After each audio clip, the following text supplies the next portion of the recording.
Hello and welcome back. Today I want to talk about being in other people's thoughts. So today I want to talk about what other people are thinking. So think back to your last big meeting. Did you overthink what you were going to say, hold back a key point, or maybe even play it safe because you were scared of what other people might think? This is your reminder that you have no idea what other people are thinking. And when you are in your own head, trying to adapt what you think other people are thinking, you are not showing up in your power. How much time and energy would you free up if you stopped worrying about things that you can't control, like people's thoughts? Mindset work is the foundation of what I teach all of my coaching clients. And today I want to address a topic that comes up all the time, almost weekly, worrying about what other people think. So I'm going to paint a picture, and I want you just to think about if you have been there, if this has happened to you also, because we just lose so much time when we're worrying about other people and we are not in our power. So think about going into a meeting, and maybe you're already tired because the night before you were reviewing your presentation, you did your slides 50 million times and didn't sleep well because you were worrying about what other people are going to think. And when you're in the meeting, you're watching and observing every subtle shift in posture, if someone's checking their phone or a colleague frowns, and you're thinking, they must be bored with what I'm saying. I'm not clear with what I'm saying. Or maybe you're questioning, do they think I'm out of my depth? And also self-doubt starts creeping in. For example, maybe the CEO challenges a point that you made. And then you start thinking, I must have missed something obvious. They think I don't belong here. When you're also concentrating on what other people are thinking, I find that many women start over-explaining. You start giving all kinds of details. You start saying things like, well, to be clear, or what I meant was, repeatedly. And the more you talk, the more disengaged people seem, because you are over-explaining. Also, second-guessing your authority. Maybe you plan to propose something that was really bold and big and really outside-the-box thinking, but then you start hesitating. Well, what if it's the wrong call? Or maybe I should let somebody else bring it up. So you stay silent, even though you know your idea is really good. And there's this internal narrative spiral that starts. I shouldn't have said that. Did I sound uncertain? Will they question my competence? And then you start avoiding wanting to be seen. You let others lead the conversation. You choose safe moments to chime in. And when a decision is made, you realize that you actually didn't influence that decision at all. You also come out of the meeting seeking reassurance. You ask a colleague, okay, what did you think? Was that clear? So, which internally means, did I sound smart or did I embarrass myself? And it's true that these situations are draining. And it's not from the work, it is from the mental energy. And then you go over your mind again and again about what you said, what you didn't say, about what your colleague thought, what he didn't say, and it just goes on. And so that energy becomes very, very exhausting. In those situations, you had the chance to establish yourself as somebody who is decisive, but instead you blended into the background. And that often causes you to continually ask yourself, how can I prove myself? What am I doing wrong? So in short, You would have spent that entire meeting thinking about other people and their reactions, and you were not focusing on your ideas, on your energy. But when you learn, it is 100% possible to stop. It is possible to step into your confidence and detach from other people's opinions. That is when the magic happens.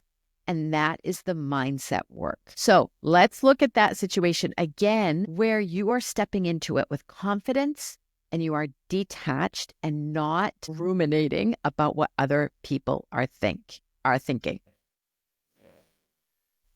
Instead of assuming judgment or assuming that other people are judging you, you remind yourself, okay, people have their own thoughts. They're not analyzing my every move.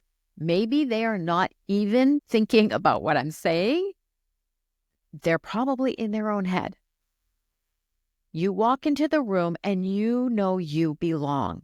You know that you were promoted for a reason. You've done your homework. You know your stuff. You know the data. And you speak with clarity because you believe in yourself first. You also see that CEO challenge as normal. It's normal that somebody is going to question you. But this time, you're not panicking. You're nodding and you're replying. That is a great question. And here's why I think this approach will work. You know that pushback wasn't a personal attack. That's just business. It's normal to be challenged. You also keep things concise and to the point. You state your recommendation or your opinion, and then you stop talking and you let silence do its job. You resist the urge to over-explain.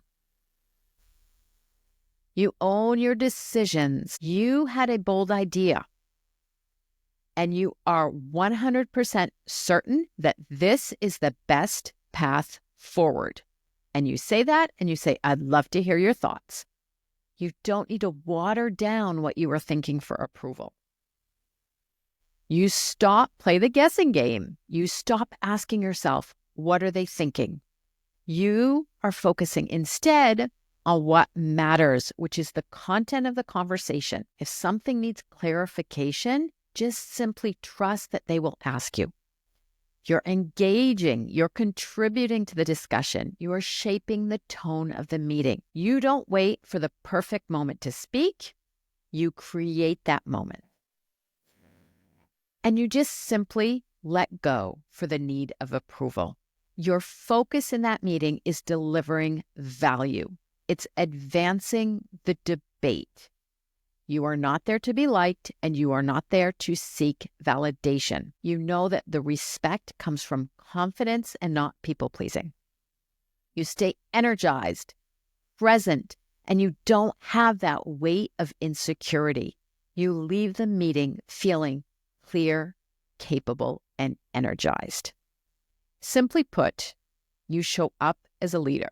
You walk out of there, you know that you led with authority, conviction, and others will see you as a decision maker and not someone waiting for permission. This is extremely important because worrying about what other people think keeps you playing small.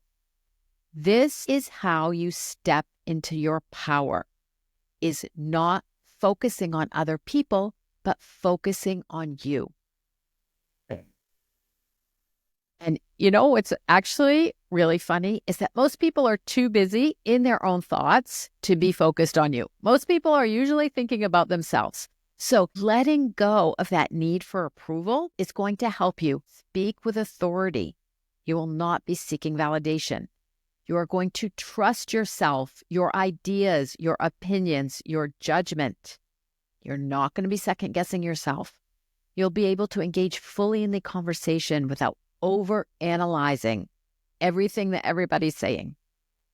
You're going to lead with confidence instead of waiting for permission. So when you stop trying to mind read and focus on what you think others are saying. You are going to be able instead to focus on your ideas, your leadership, your contribution, and show up in your power. The shift isn't just about mindset. It's about the knockoff effect, the impact that you are having. When you are in your own space, when you trust yourself and you learn to stay out of the mental drama, that is when you get more done, you influence more effectively, and you accelerate your career because you are stepping into your power. How much time would you free up if you stopped worrying about what you can't control? And I'd like to leave you with this. Think about one mindset shift, one belief that you have about a colleague, or an opinion that you have about somebody else. When you shift your thinking away from that and you focus on you and your opinions, that is when the real magic happens. What's one shift in your thinking that you can make today to show up more like the leader, the authentic leader you already are? Now go be brilliant, and we'll see you soon.